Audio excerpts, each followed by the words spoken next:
Hello, everyone. Welcome back to the Calgary Catalyst episode. The Calgary Catalyst conversation podcast revolves around the conversations that we see in the Calgary ecosystem, especially from how different industries and different sectors are performing inside Calgary. In this conversation, we have been inviting leaders and experts from different fields from Calgary. So we have so far covered arts, we have covered media, we have covered tech, and I'm so excited to cover events and tourism today.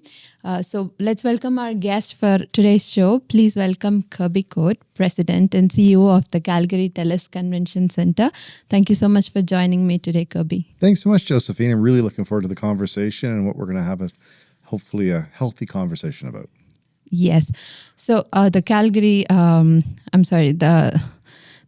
Telus Convention Centre. What a place.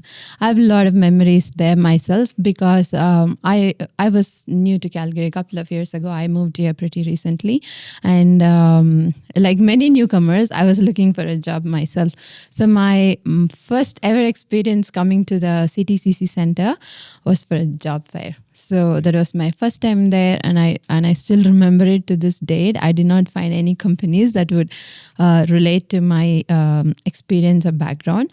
But coming to that center and looking at the Calgary's job market and then the kind of companies that's coming in from that perspective and from that place was a very different experience. So it's kind of like it's kind of inspiring to see that, okay, this is a beautiful, massive place, and like it is also fun to think about how nice it would be to come into those conferences that happens in this place.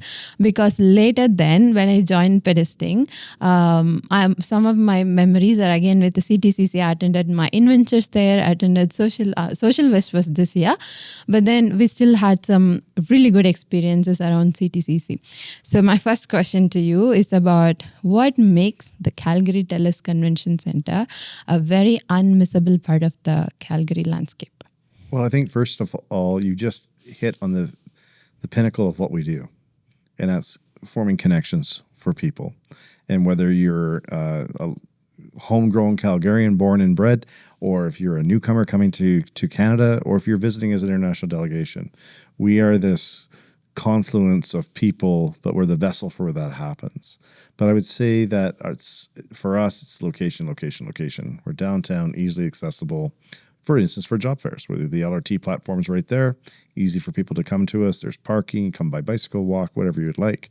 And so as we look from that perspective, we're very connected, and we have over 1,200 hotel rooms. We're connected to a museum, the arts facility. And you got to think back in 1974, when council approved for the convention center to be built, there was nothing there. What is the Marriott Hotel today was the Four Seasons and the Glenbow. So the Glenbow, the convention center, and the hotel was all built at the same time. But they were smart enough to put it on Stephen Avenue, where at that point, that's where everyone came to meet, was Stephen Avenue. That was the pedestrian mall, and today it continues to be a pedestrian mall. So lots of things evolved over the years, but I think it was one of the most ingenious places for the council and leadership at the time for the city to say, let's put the convention center here. And to this day, continues to grow and flourish. And I think that it's beautifully woven into the history of Calgary in itself, as industry started to flourish and thrive, and more events started to come. It brought more people to downtown, and I can see that how that experience would have been so far. So thank you for highlighting that. My next question is a very obvious question when we look at the economic impact. So that's my question is about. So what's the kind of economic impact that CTCC is creating in the Calgary ecosystem? And CTCC has been host for so many international events and international conferences. So what is that economic outlook looks like from CTCC's point of view, and how does it contribute to the Calgary ecosystem? Right. So economic impact's an interesting discussion, and because you have your direct, your indirect, and your induced levels of economic impact. So when you hear people throwing around the term economic impact, there's three layers to that.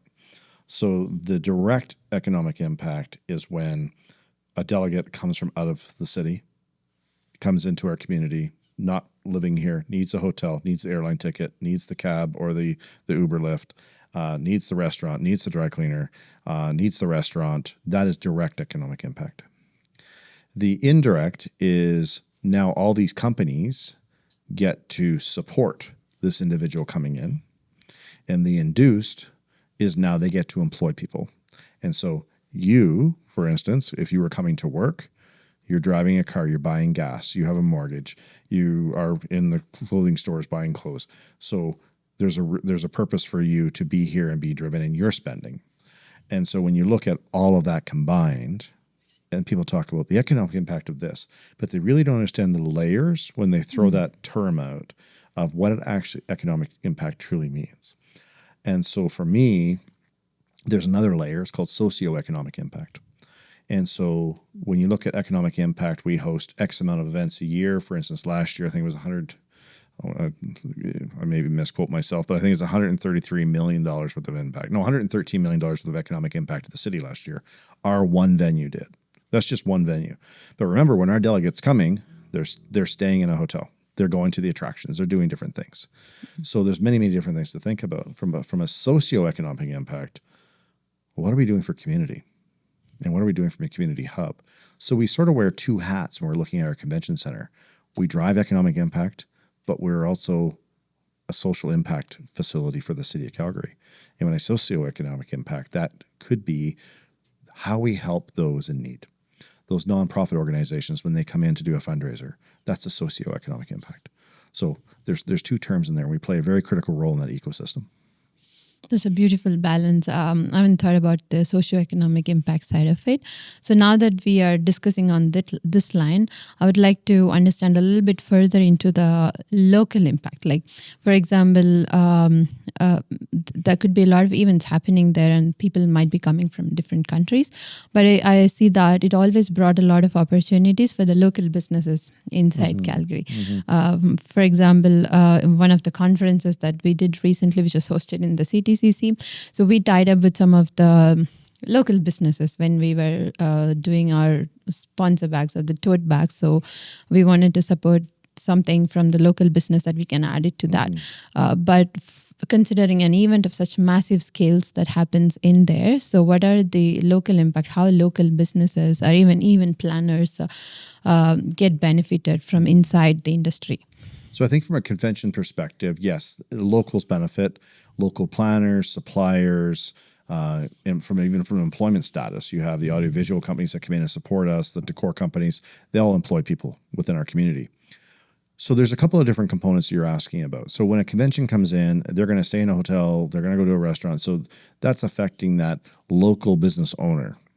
And on Stephen Avenue, there's a number of family-owned businesses along Stephen Avenue for restaurants and pubs and those sorts of things. So I always love after a convention going for a lunch in one of those, and when the waiter comes up to me and that service person is actually welcoming and everything, I was just adding in casual conversation, what lanyard do you remember from last week? And they will actually tell me. So that's my measure of success. How are we impacting Stephen Avenue? When the server can identify and recall that badge or that lanyard name, like Social West or whoever just happened to be in our building, when they can recall that, now we've done our job. But the other stuff that people don't stop to think about, and I think it's not that they don't think about it, it's just they don't know, is when a convention comes to our destination, let's use a veterinary conference as an example. So when they're looking at coming to Calgary, there's a champion program that's associated with that. So you need a local person that's in our community that's going to champion that conference to come to Calgary.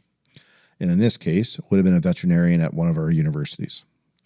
And so when that conference is here, that veteran is actually championing the program and coming in.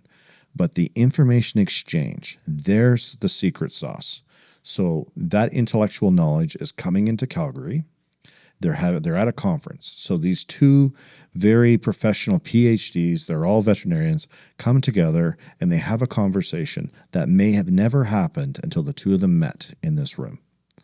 And the information exchange, you can't put a dollar value on.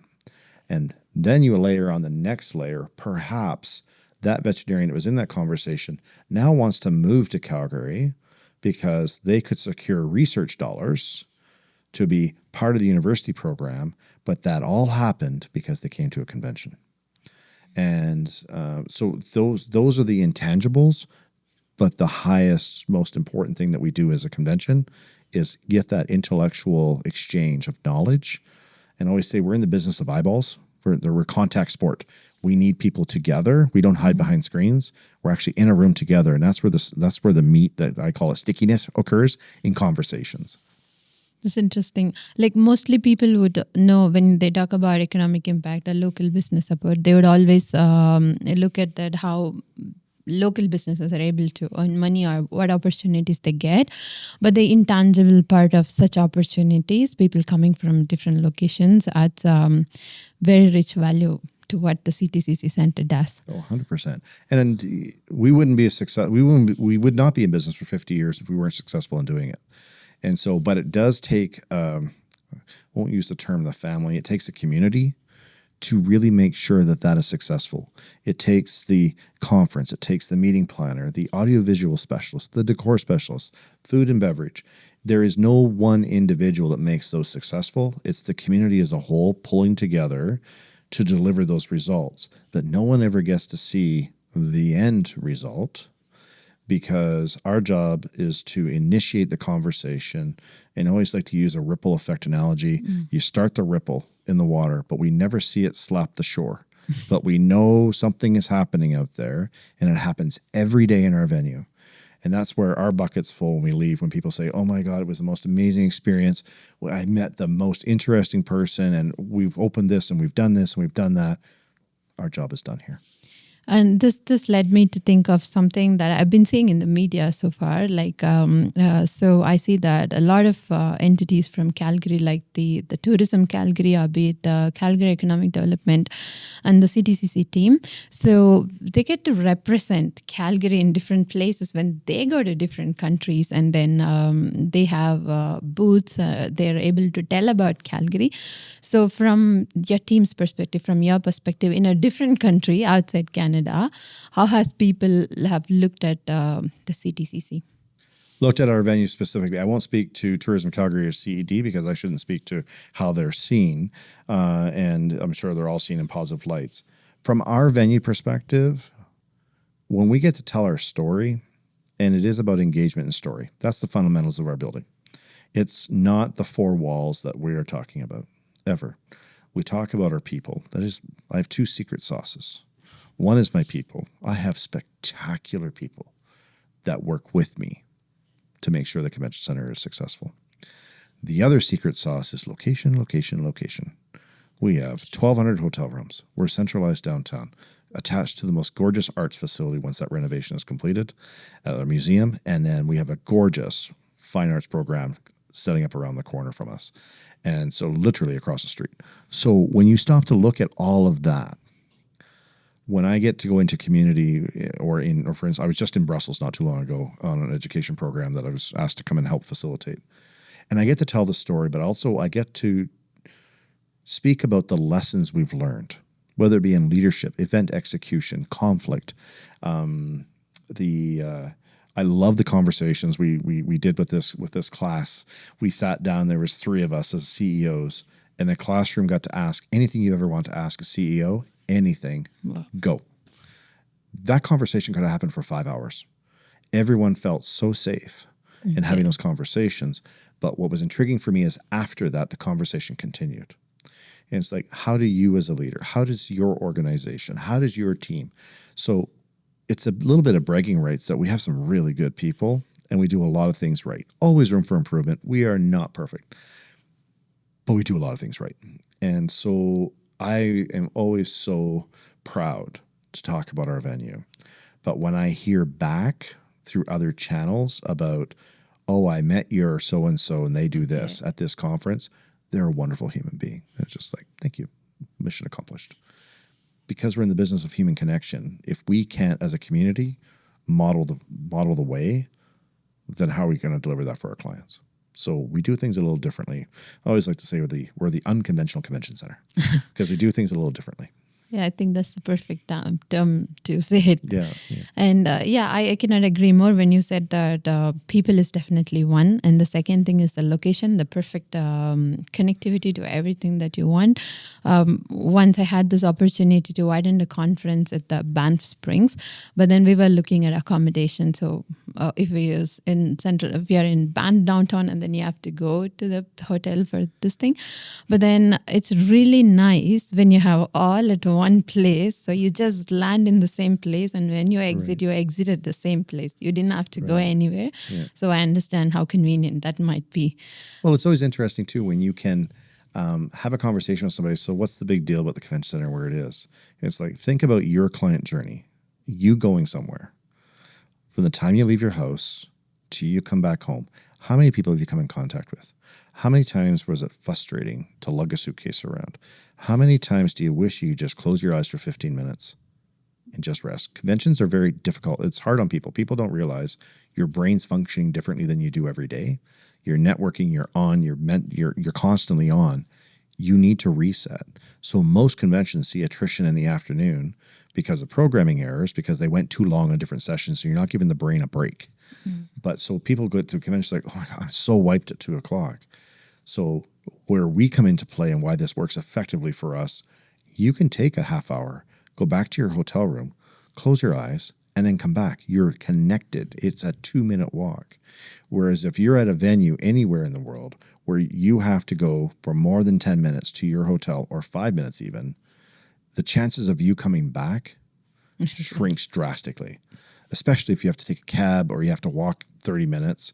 You go back, you have your nap, you wake up, and you're kind of like, oh, I really don't want to go back there. I'll just leave. And so the attrition of those at the convention is a real thing. So it's that client journey. So as I come back, secret sauce, location, location, location. And when it's minus 35 outside in the winter, we are a winter city. You can come to your convention in flip-flops because we're connected via the plus 15. Exactly. So no winter jackets, no heavy heavy shoes. boots. Exactly. So I always say we should just host a convention once. You just say the foot attire is all flip-flops, and host that in February. So that's wonderful. I, like you've said, 50 years, it's an amazing milestone. And one of the things that every time I'm in CTCC, I know that it's constantly changing for better and better every time. But it made me think, well, it doesn't even look 50. How is that? So it's 50 years. So my most important question next is that from the technology and innovation part, how have you kept up how the center has kept up that momentum for this 50 years? Right. So there's this, when you're operating a facility, it's table stakes. You want the walls to look good, the carpets to look good, furniture to look good. That's given.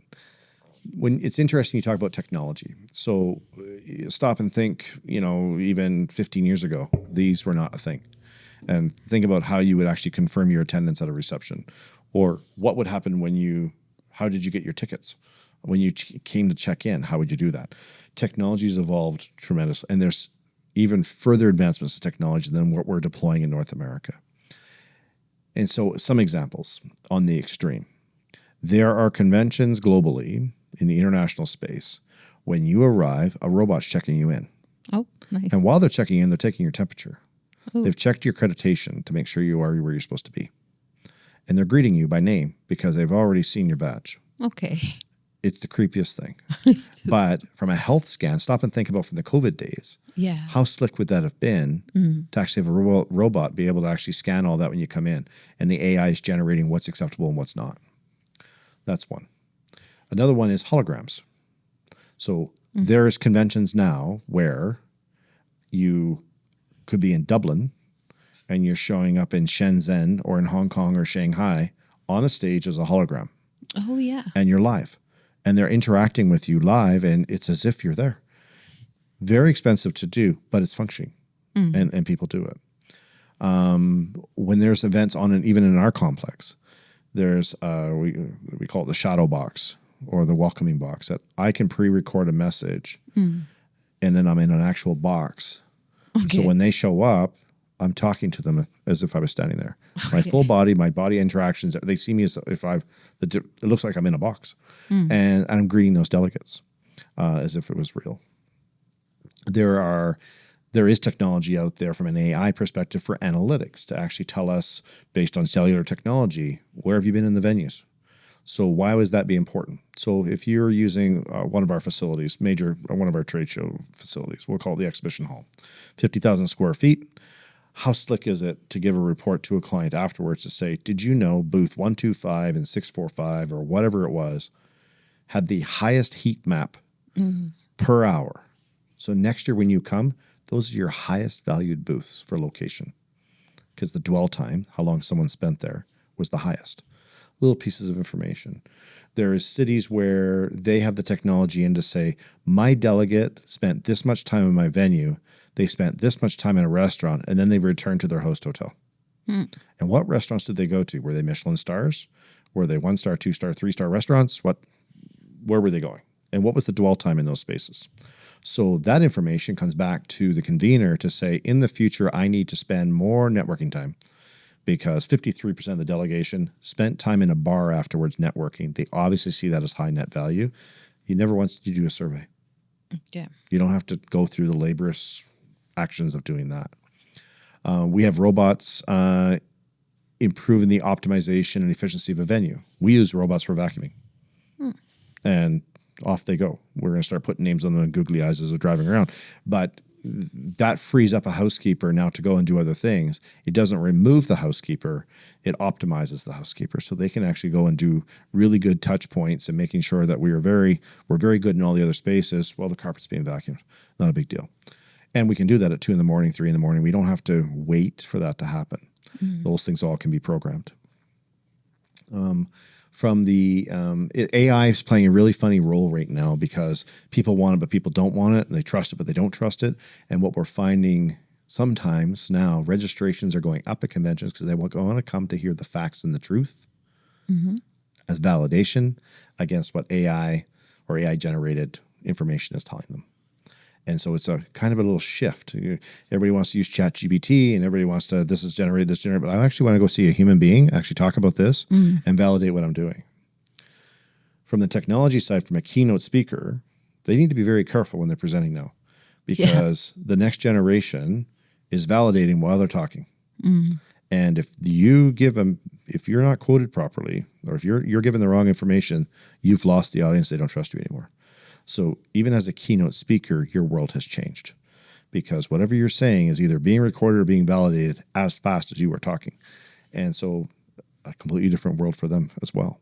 So it plays a very, very important role. The trick is not everything has to be implemented.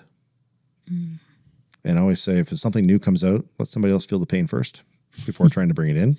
And I think there's a lot of conveners that want the latest and greatest in their show, but when it doesn't work, what happens? They don't look good. The venue doesn't look good. The suppliers don't look good. So be careful how you interface that. But also remember why you're coming to a convention is to meet people and to be human. But technology has also changed how we host and how long you talk. A 20-minute the hour-long presentations at a convention is no more. Yeah. After 20 minutes, you're starting to lose the crowd at a huge percentage rate per minute. And so that is something to think about. But technology has done that to us because everything is so fast. And they would rather record it and watch it at 1.5. That's what the younger generation does. Gen Z and even some of the millennials actually would rather do that. Watch something at 1.5, and they would rather listen to it while they're on a bike or while they're walking somewhere as opposed to just sitting in a room. It's a waste of time. So there's this real mix of people who want to be eyeball to eyeball and those that just can't get the information fast enough. But also the technology has also forced how we work together differently. There's a big generation of people who don't want to be in a room with 2,000 people. They actually implode. They want smaller bites of receptions. Put me in a smaller space to network. So how do we curate that in our spaces? And how does a convener actually plan those intentional spaces where 200 people are there and 300 people are over there? And that's what's coming on the next round of iterations of meeting planning. It is very, very different, but it is a lot of fun. You never do the same thing twice. So. That's very interesting. In fact, you answered my next question too. Like, what are some of the advanced technologies that's been come into play in the convention world, which is very interesting. And I can understand that there's kind of a risk reward model. Like, how far are you willing to risk into getting into a new experience, and how far it's going to pay you back? A lot of good changes that's happening, and I can also associate to some of the things that you just said. The 20-minute presentation, like how people doesn't want to be all in like in a crowded room. Some people want it private. I think with Social West hosted in the CTCC, it seems to be like a perfect example, because they did have their usual sessions, which accommodates like 200, 300 people. But this year, they also introduced something called the Creative Studio, which was again hosted in the CTCC. So it was the collab, I guess. It was a room which is completely transformed to meet that particular requirement of the session. So it was very small amount of people. That was pretty interesting for me to know that how different people's needs are accommodated inside the same conference. So that was pretty interesting. And I can very well associate with the 20 minutes because I spoke at Social West and there was a 20-minute timer, and you have to make sure that you don't say something that people already know, and then they're going to be like, okay, we already knew that. But I do understand that some people, like I'm one of those people, though I can research and get all those ideas, I really wanted to go hear from experiences. How has it been for you in your field? So that's something very interesting. I'm glad that CTCC have caught up to all of this and it's leading the way, which is very interesting. But it also made me curious from your answers that Calgary as its whole, be it the event or the tourism industry, how far advanced are we when you compare to those other European or the other North American big cities? Yeah, a very interesting question, and it's great to be curious because there's pros and cons to everything. But when you compare it to a European market versus a North American market, you're also talking about two completely different lifestyles. So an example being, if you go to an international Christmas market here, or you go to a Christmas market here, it's shopping. You go to an international Christmas market in Maastricht, Dusseldorf, Frankfurt, you name the location in Europe, it's a social gathering of food and beverage. Shopping is secondary. Okay. Everything is designed to be outdoors. You have your mug, that's the theme of the year, and it's a completely different demographic. So I'm always careful when you compare, Europe to Canada. They're two completely different lifestyles, even how pubs are different than they are in Canada, those sorts of things. It is a lifestyle difference. That all set aside, when you're looking at a convention destination and the conveners are looking at coming to your venue and your destination, first they look at the country, the province or state, then the city, then the venue. We are one of the last decisions that's made. But the things that come into play when they're considering that, what is the airlift? Is there a direct flight or not? And if I'm inviting delegations, my key delegations come from these countries, are there direct flights or not? Yes, no. So that's the first step. How are they coming? Great. Is the country safe they're coming to? Of course, Canada is considered very safe. And then we go from that to, okay, they've arrived at an airport. Now we're on the client journey. How easy is it for them to get from there to the hotel? Okay. Vancouver, very easy. Off the airport, into the train, and you're at your hotel 20, 25 minutes, 30 on the high side. Yeah. Very slick. Calgary does not have a direct train from the airport to downtown. We're missing that. Will it come in the future? I sure hope so. Then what is the type of convention centers that are being offered? So you got great accommodations, you got airlift. What about the venues? Can we accommodate what size? And not every convention center is for every convention because they have different needs and different requirements. Yeah. But there's basic table stakes as to what's needed. So does the venue fit the requirement for the proper time of year? Great. Going back to those hotels, what's the hotel rates? Are they out of this world? Are the hotels the right quality? Picture an agricultural show versus a medical show. Yeah. Two very different needs, requirements for whatever it may be. And there's different expectations of service. There's those sorts of things. Because the agricultural show wants to talk about the equipment. They want to talk about the science behind what they do. And the medical conferences want to talk, you could have a surgeon's conference, you could have a nurse's conference. They all have different needs and requirements. Even aviation has a completely different need. So You've got the airlift, you've got the transportation to downtown, you got the hotel rate, does it match? Does the hotel rooms, are they adequate? Is there adequate services in the hotel? The convention center needs. Now, social. Most conventions don't want to host them 24 hours a day. They want to kick them out to the restaurants and allow them to go and do their own professional networking. Because I will tell you, 60 to 80% of my learnings and relationships is what happens outside the convention. So how do we trigger that? How do we make that work? So what's the closest services for that? And then if we wanted to have a special occasion, we're going to do an offsite, they call them. What's there for offsites? What can we go and experience? So you combine all of that into, so why are we different? What causes a destination? In Canada, it's always been the moose, the Mounties, or the mountains. Yeah. And that's what they see Canada as. But when you come to Calgary, there's our Western hospitality. And then before the conference or after the conference, they can go to the mountains. So that's our secret sauce. Every city has, we call them superpowers. Every city has a different superpower. And so you play to your strengths. So Calgary has elevated the convention game with the new BMO Center opening and having us. So now there's options. There's new hotels being introduced into the ecosystem. And now we just get our transportation down and we'll be great. There's nothing wrong with Calgary International. We're probably one of the most connected sized airports for what we represent for population in North America, with WestJet being the hub. It opens up tons of possibilities. So we're on the cusp of being a spectacular tier 1 destination. Okay. A little more work to do yet. But Okay. we got to be careful when we're comparing to Europe because it is two completely different lifestyles and expectations. Okay, that's an interesting point of view. So I'm down to my last couple of questions. So both are my favorite ones. I'll start with the community engagement part. You've said again and again that one of the secret sauce is people. And I had the opportunity to read about how the CTCC has transformed to accommodate the COVID time, vaccination and testing.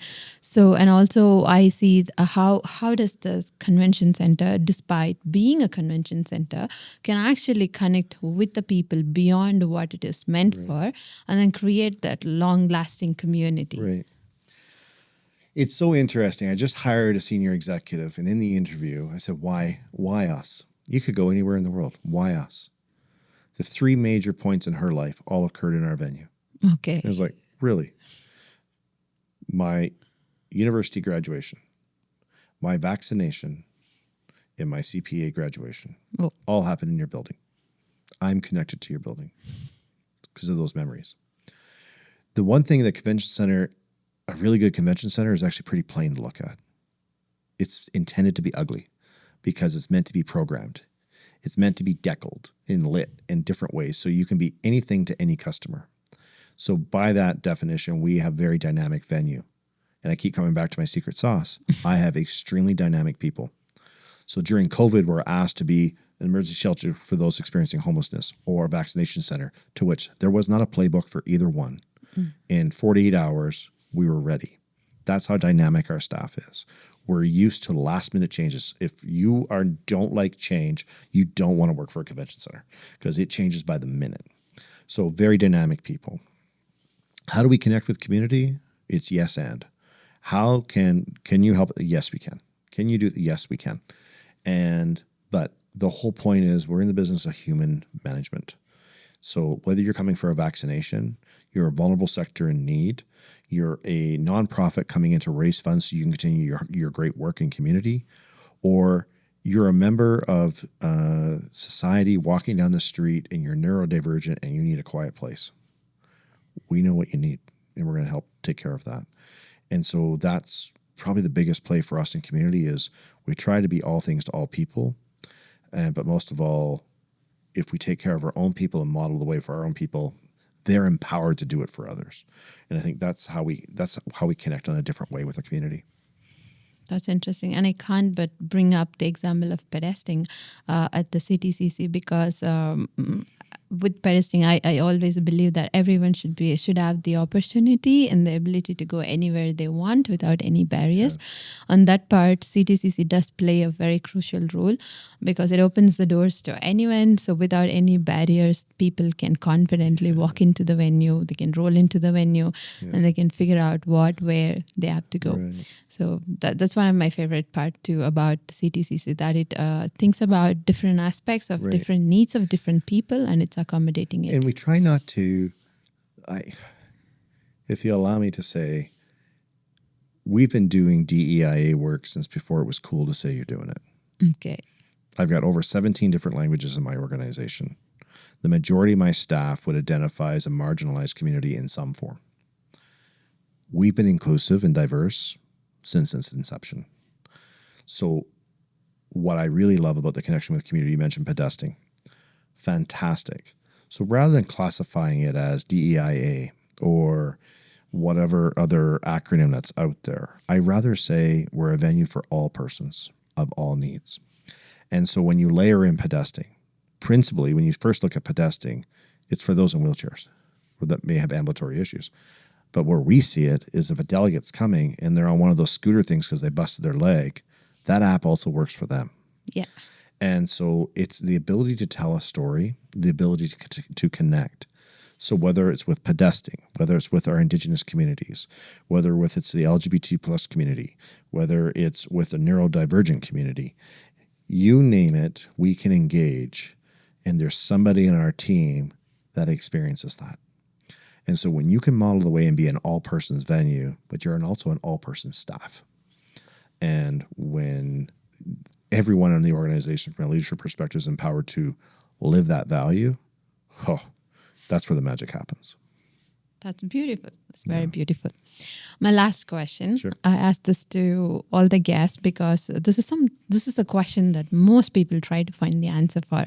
So Calgary, a part of different cultures, diverse cultures, a lot of immigration. So a lot of newcomers coming into the city, and people are from different sectors. We are known for tech. There are a lot of opportunities in tech, but there are also a lot of people coming from events, tourism, hosting. So for newcomers and for professionals who's trying to make their space, to make their mark in this industry, how do you see the opportunities available? Does Calgary have those opportunities?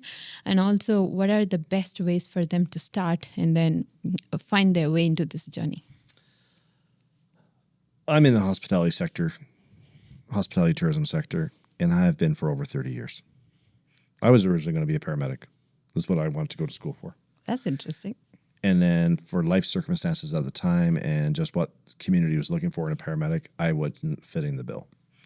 And so I said, well, what do I want to do? So I went into a tourism sector, eyes wide open, willing to do anything.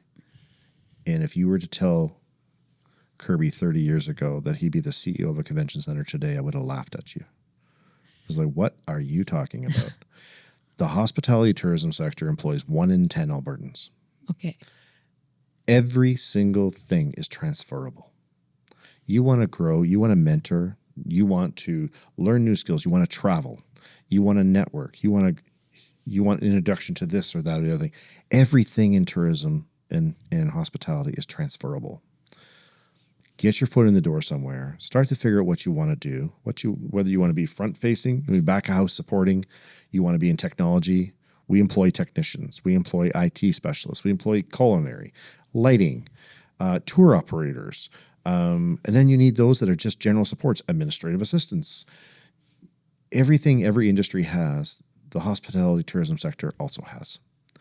The one thing to remember in the hospitality and tourism sector is you work when everybody else is off. That is the only thing to consider, evenings and weekends. Mm-hmm. If you're in restaurants, typically they're when people are out of the office. If you're going to work at the Saddle Dome for hockey games, it's when people are off.